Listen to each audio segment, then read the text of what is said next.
All right. Hello, everyone. You are the lucky ones who have chosen to be in this room tonight. Yes. Really delighted to have Scott Macklin with us this evening. I asked him how he wanted me to introduce him, and he said, well, I'm a reluctant educator who really values learning. And he went on from there. But I could say many things about Scott. I've only known him about 6 months, but I have to say the guy is brilliant. He's a creator. He's a filmmaker. In fact, he and his wife, Angelica, made a film called Mazazaki. Thank you, Scott. He is an associate professor. No, he's the associate director of the Communications Leadership Graduate Program at the UW. He's a community activist. He is just a great thinker, and it is absolutely my honor to introduce Scott Macklin this evening. Thank you. Hello. So hopefully I'm going to talk a little bit, but I also want to see if we can do a little bit of work tonight, because I actually want to create a word, and you're going to help me. We're going to try to define a word, and I'm going to tell you how we're going to get there. So I have a question. When you open a book, what do? You read it, right? You read it. This is a great book that you should all read, and we can talk about that later. When you put on a piece of music, what do? You listen to it. When you're in a movie theater, what do? You watch it. When you go to a website, what do? Scroll, muse, navigate, watch, listen, read, interact, transact, buy, right? We don't have a word that defines the activity that we do when we engage with content online. When we think about stories disseminated online, we do all these things. But what is that verb? And hopefully tonight we're going to get to a point where we might be able to come up and name that verb, and we'll say May 27th, the year 2015, Seattle, Washington, is where the word emerged, and it only can emerge through the distributed funds of intelligence in a community working together. So that's my hope for tonight. Hopefully it's not too lofty of a goal. But I used to be called before the provost once a year, and he would say, Scott, damn it, you're raising the bar. You're raising the expectations, lower it. And then I would be sent back to my office, and I'd say, hey, I got this other idea. So I want to shoot high, right? Okay, so the title of my talk I'm calling Immersive Story, but I struck that because I'm not quite sure that's the word. I'm not sure if it's interactive. I'm not sure if it's expressive. I'm not sure if it's experience. We don't know what this word is, but I want to give you some examples of what I mean, and I want to show you some things online that have intrigued me as of late. But first of all, I want to start with this photograph here. And first off, apologies for the monochromatic gender, but this is my son and his friends. And this is a few years back, but his birthday always fell on the Super Bowl. And this is a Super Bowl party. You may argue that the Super Bowl is the greatest spectacle that's transmitted or broadcast in the West. It's a transmission of content. This is what the youth at this time are doing during that broadcast, right? Case is looking up the difference between an MCL and an ACL tear because someone got hurt. Hugh was looking up, who's Madonna? She was the halftime help. She did a pretty good show, right? Sean was making fun of Kyle because Kyle was wearing a Patriots jersey. This is when the New York Giants played the Patriots. And he said, Kyle loves Brady. But Sean was saying he can love whoever he wants. Why are you making fun of him? So the degrees of discourse and interaction that was going on was pretty incredible. And as content creators, what are we doing with our content in terms of thinking about that context, about that type of engagement? How do we move from transmission to transaction? How do we move from broadcast, and what's that other word? Intercast? Maybe. Let's pause it and hold that one. That's chunky. We're going to need some help to get there.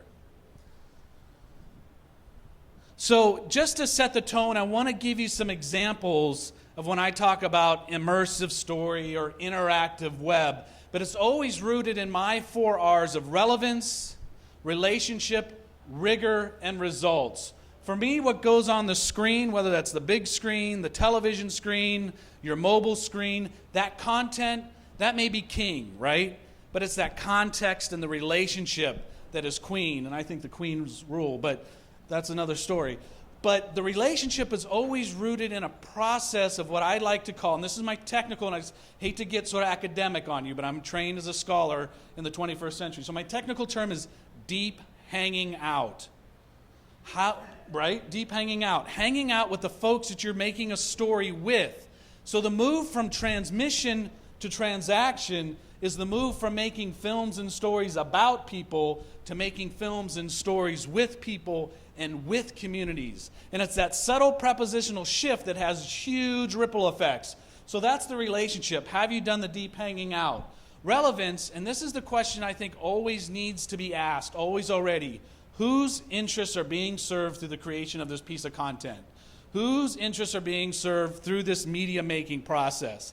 It's not necessarily an easy question to answer, and there's usually multiple interests at play, but it's very important to have that question always already being asked. Rigor, again, that's a scholarly word, but it's know your craft. Put the time in. You know, I get asked a lot, what camera should I buy, Scott? Use the one you got, know how to use it, right? So know your craft. And then results, for me, are both the summative results, the ticket sales, the eyeballs, but most importantly, it's the formative results and the formative evaluation, creating feedback loops in your design and development process with the community you're working on in a story so you can be working in an iterative process of design and development. So the 4 R's are sort of what roots my analysis when I look at different examples. So the big sort of takeaways from this section is how do we move from transmission to transaction? It's no longer build it and they will come, but how do we give people a reason to care? So those 4 R's are rooted in what I like to call be careful, be full of care when making and working with communities with their stories. And then the interactive side is how do you build it with them? So the film that Angelica and I made, the Kosa word is mazazake, but it translates to building each other through culture and art sharing. South Africans are much smarter. They have one word, mazazaki. In the United States, we have to say building each other through culture and art sharing. We don't have the word. We need to work on that. Words matter. So the interactive types that I want to share, and again, we don't have the greatest connectivity in this room, but this presentation I'll make available to Kate, and maybe you can share it.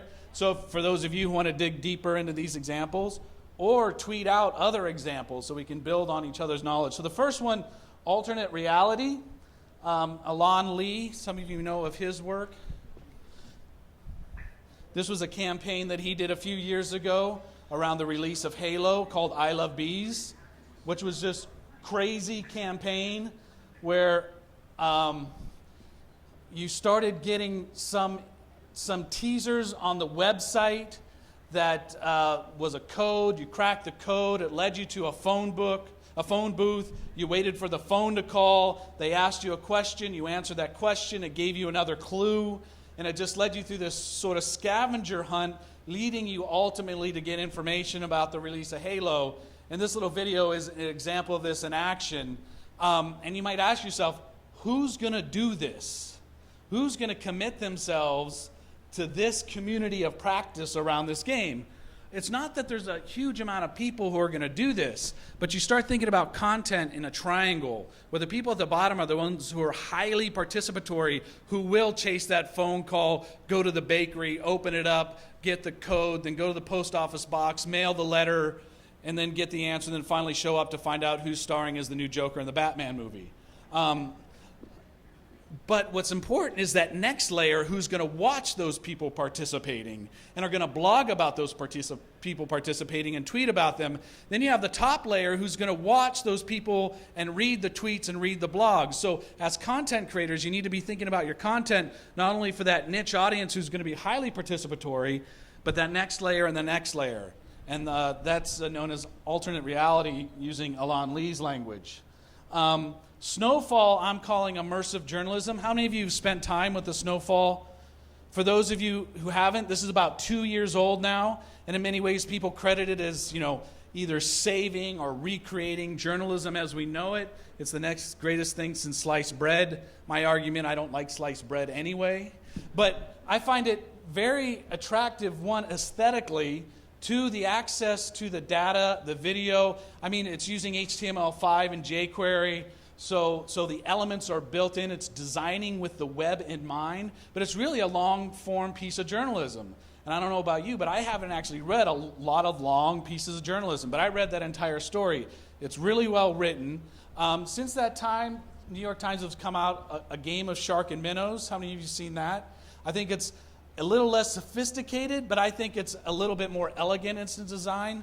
And just 2 weeks ago, it released another story about a gymnast from, I think, Brazil, who lost her legs but is still trying to compete. It's even less sophisticated in design but more rich in the story. So that's an example of immersive story. And if you haven't seen it, I can't show it to you now because of our limited access, but it's definitely worth checking out.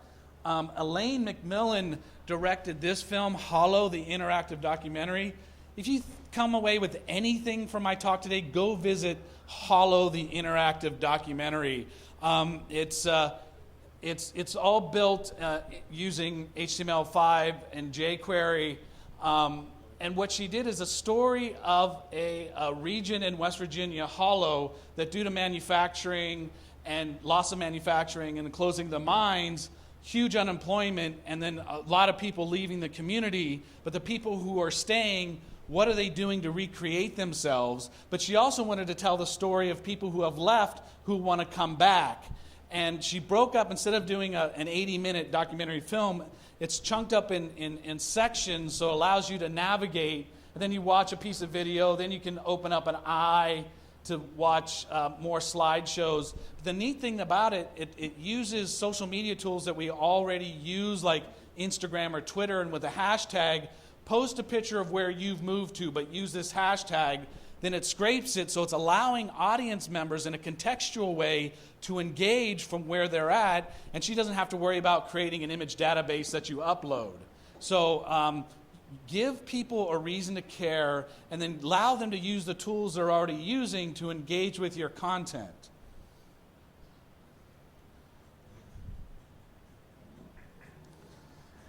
So this is a participatory narrative. I'll just let it play a second.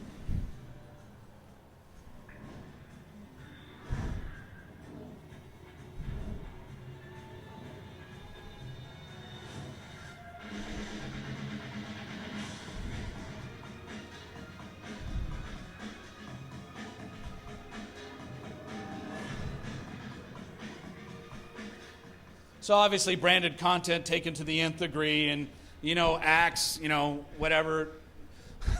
But what it allows to do is a user to come up with a character or to come up with a plot line. They tweet about it. If the artists and authors like it, they take your image and they bake you into the story. So in a sense, it allows participants to enter into this. Now again, it's for a campaign with the ultimate interest being served to sell more acts, which, I guess someone thinks that's a good thing. But it's an interesting way to think about creating content and allowing, whether that's your user, your customer, your learner, those folks that you want to be in relationship with you, to be in relationship with you through a content creation mechanism. The authors are still creating the story arc, but they're allowing participants to come with character and plot points and plot turns.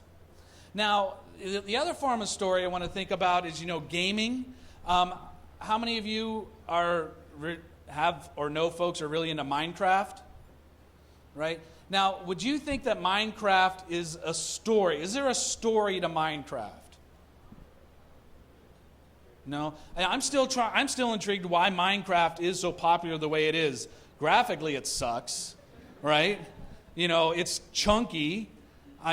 But you watch the kids, and you watch the kids watching other kids play Minecraft. It's just amazing the amount of engagement, interest. My daughter, who's 12, is a Minecrafter, and she says, and you work in a command line. I said, Nico, you're doing Java programming. No, I'm not, Papa. I'm building a castle. I mean, it's to that end. The tools are becoming so current that she's programming and she doesn't know it. And there's something about that virtual Lego building that's really intriguing. But I want to make an argument that the youth who are playing it are constructing stories. They're constructing their own narratives that have nothing to do with the intentions of the creators. Well, maybe Notch did. It's hard to say. Notch is sort of omnipotent. But this is a story that my daughter made about her playing with Minecraft.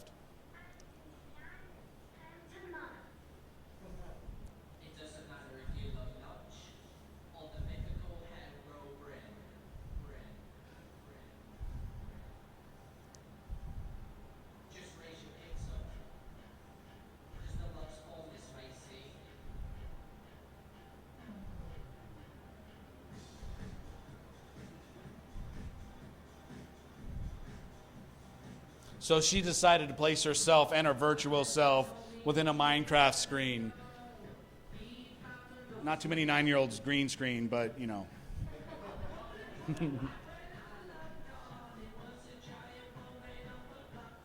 And then Brett Friedman, he did Vailmont, which was actually sponsored by Verizon. And it's a piece of, if you think about transmedia, and there's many different of transmedia.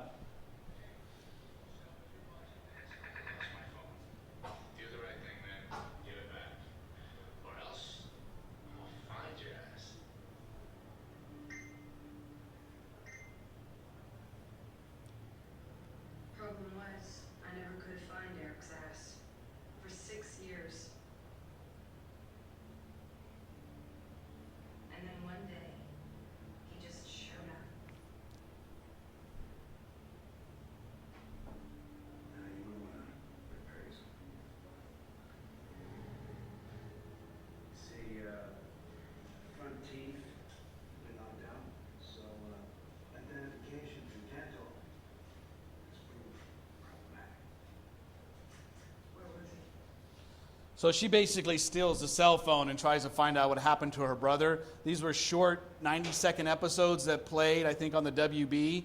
But then you went to the website to get the longer episodes. And then it turns out there's a whole universe behind Vailmont, which is a university for vampires. And then what people have done is they started creating curriculum in their own online courses. And you could go and take courses at Vailmont, a virtual university that didn't exist, that people started participating in. And then Brent said, oh my God, how do we control this? And he realized he can't control that. So he sort of opened up and allowed that context, that fandom, to create their own realities, but in the context and the arc of the story. So just some types of when we think about interactive or immersive stories.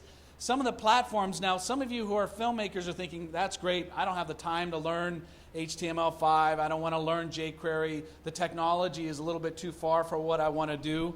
These are some fairly easy to use off the web tools. Storehouse is an iOS app. Medium is a web-based, almost like a blogging tool. Creativist is another tool. And then Adobe Muse, which I find really fascinating for me to be able to create rapid prototypes to then work with a developer. It's a little frustrating in some of the ways that Muse works and their code is kind of sloppy underneath.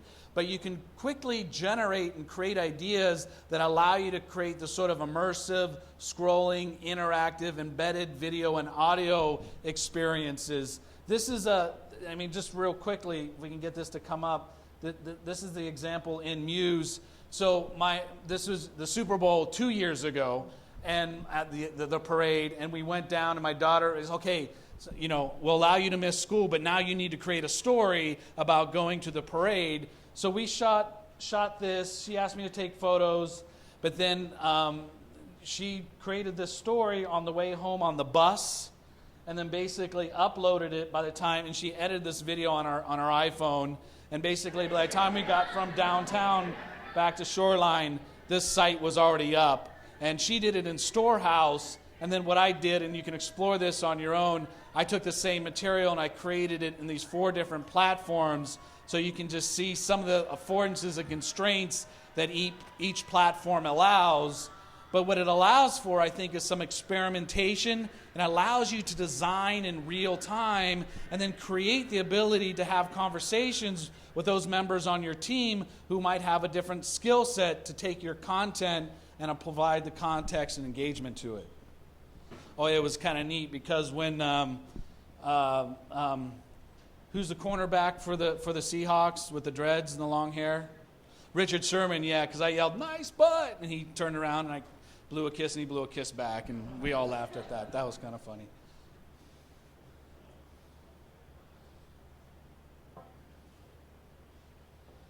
So one of the words I'm playing with is this notion of tunement. In German, there's a word Stimmung, which means fundamental attunement, being in tune. When you're in a band, you need to be in tune to create a great song. Just because you're in tune doesn't mean you're going to create a great song. But how do you know you're in tune?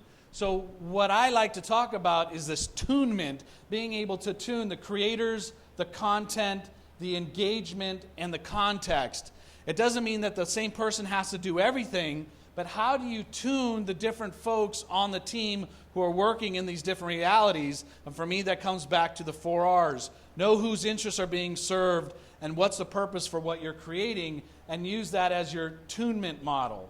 And one of the things I'm playing with is, as I look at content now, I'm looking along the lines of what's the structure and what's the direction. For me, the structure, are you an auteur? Are you a filmmaker, whether you're collaborative, who's making a film about something, which I don't want to denigrate. It's still very important to make films and tell stories about things. Journalistic, investigative journalism is still a very important aspect.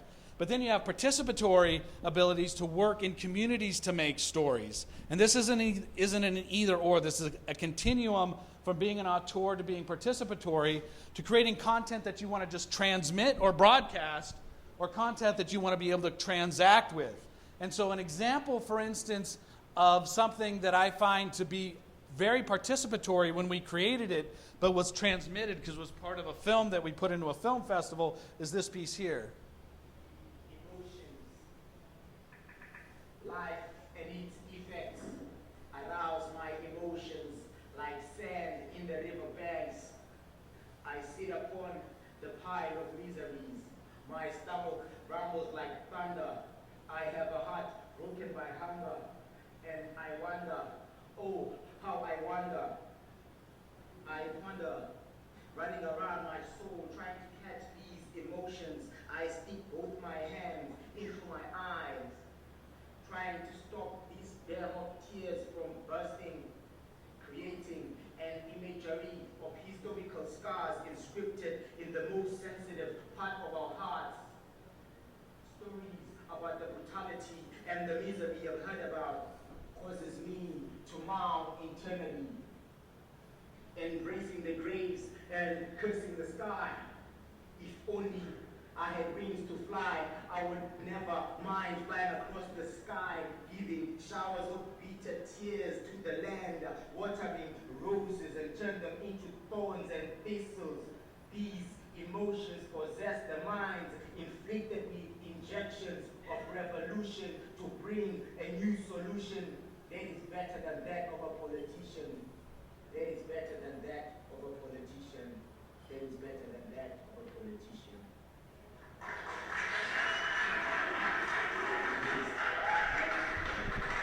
That piece could only have been created because it was done in a highly participative way. Angelica and I, as the directors of the film, working with Tabong in South Africa, Kuni Chang in New York, Malabongwe, the artist in South Africa, to come up with not only the idea and the visual treatment of the spoken word, but then how it was actually placed and used in the film. Another example that gets more towards being an auteur but transmitting, and it's just a shout out to Giorgio, who's in the room, is a project that we're looking on that looks at the 20-year history of the Cool Out Network, which was broadcast on public access in Seattle, looking at local hip-hop. And the originator and creator of the Cool Out Network is in the back. Giorgio, stand up. Right there.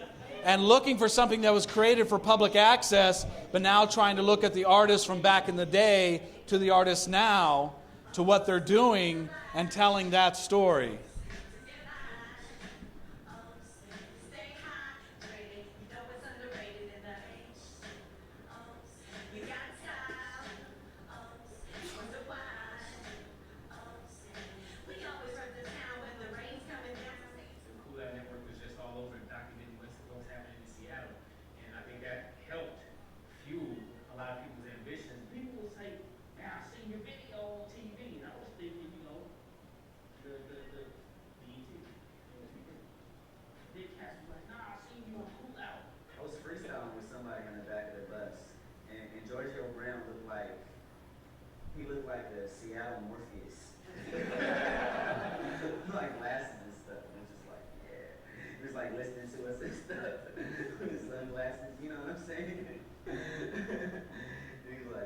like what you do, and you started telling me about like what Cool Out did, and he just said keep on doing it, and it was just so like heartfelt. You know what I mean? Like keep on doing what you do.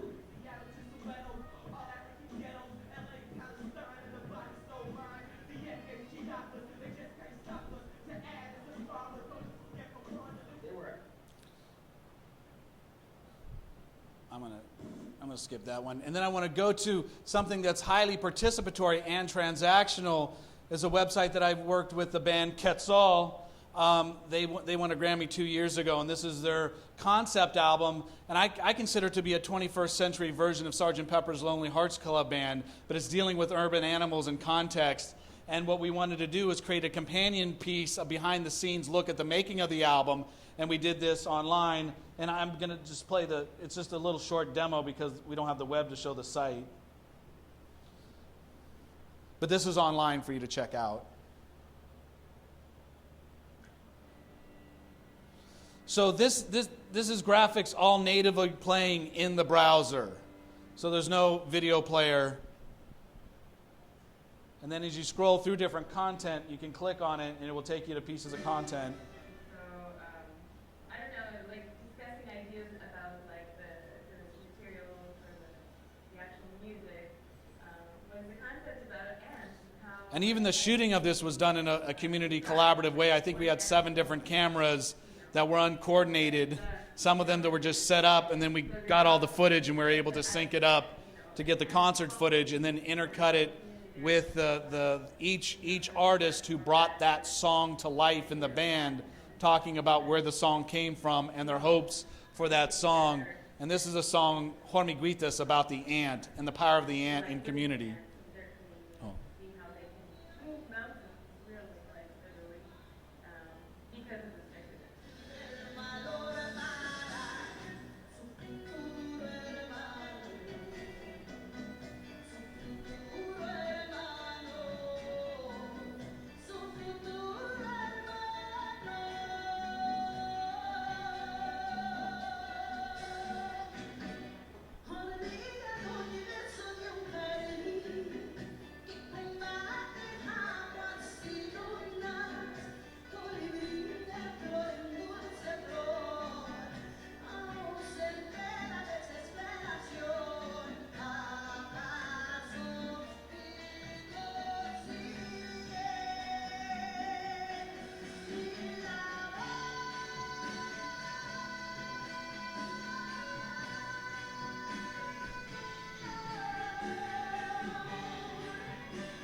I just want to play that because that note is so inspiring. I couldn't cut her off.